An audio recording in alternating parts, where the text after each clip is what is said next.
Is he going to get a fair shake here? I mean, you know, I think he has a chance if they do well, and he shows them what he's showing you, that he's kind of returning to what was working here. It's a complicated question. The short answer is yes, he would have a chance. The long answer is, what are you doing with the roster, though? So even if he's having a ton of success with these guys, are these guys going to be the guys next season? And if they're not the guys next season, is he your coach for the new guys next season?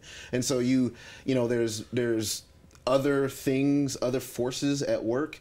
But I think for him, just as long as he shows command on the sideline, in the huddle, in the locker room.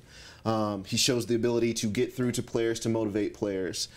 He shows the ability to put together game, all the things that you know, are just kind of central to being a head coach, that don't necessarily have to do with how this particular group of guys are playing or the wins and losses.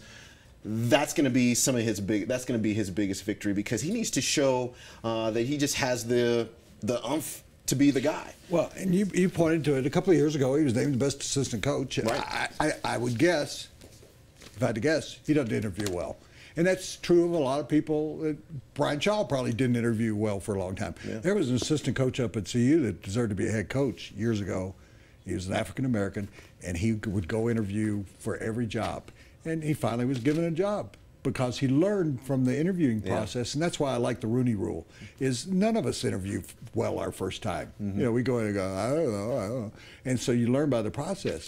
And you'll remember the defense coordinator under Bill McCartney, may have been a little bit before your time. Simmons, right?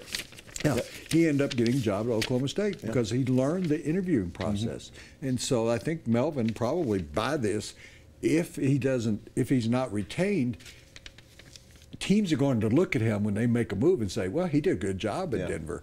And he's probably going to build his self-confidence by being the head guy, that when he goes in interviews, he says, I know what to do, what you were talking about that goes beyond just coaching on the court.